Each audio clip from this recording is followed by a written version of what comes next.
নমস্কার। জয় গোমাতা, জয় শ্রীরাম।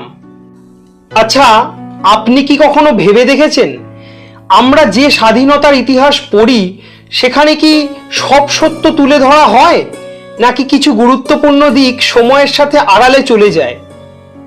ভারতের স্বাধীনতা সংগ্রাম শুধু কোনো রাজনৈতিক লড়াই তো ছিল না, এটা ছিল সাংস্কৃতিক ও আত্মপরিচয়ের সংগ্রামও।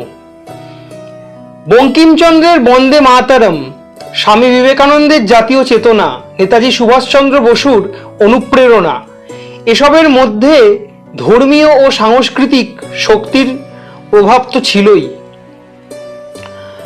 আচ্ছা, অনেক ঐতিহাসিক মনে করেন স্বাধীনতা আন্দোলনে আধ্যাত্মিক ও সাংস্কৃতিক অনুপ্রেরণার ভূমিকা আরো বিস্তৃতভাবে আলোচিত হওয়া উচিত ছিল।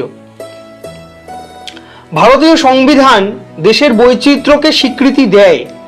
অনুচ্ছেদ 29 আমাদের শেখায় প্রত্যেক নাগরিককে নিজের সংস্কৃতি ও ঐতিহ্য রক্ষার অধিকার দেয়।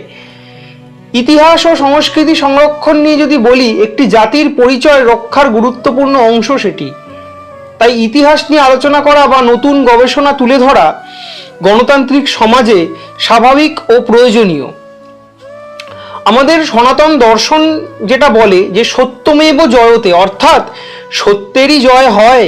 উপনিষদে জ্ঞান ও সত্য অনুসন্ধানকে ধর্মের গুরুত্বপূর্ণ অংশ বলা হয়েছে। এই শিক্ষা আমাদের মনে করিয়ে দেয় ইতিহাস ও সত্য খোঁজা সমাজকে শক্তিশালী করে। আজকের আলোচনা কোনো ইতিহাসকে অস্বীকার করা তো নয়ই, বরং ইতিহাসকে আরো বিকৃতভাবে বোঝার আহ্বান। এই জাতি তখনই শক্তিশালী হয় যখন সে নিজের ইতিহাস ও সংস্কৃতিকে সঠিকভাবে জানে। আপনি কি মনে করেন স্বাধীনতা আন্দোলনের ইতিহাসে সাংস্কৃতিক ও আধ্যাত্মিক ভূমিকা আরো আলোচিত হওয়া উচিত? কমেন্টে নিজের মতামত জানান। যদি পারেন তাহলে শেয়ার করুন, কারণ সত্য জানা জাতির শক্তি বলে আমি মনে করি।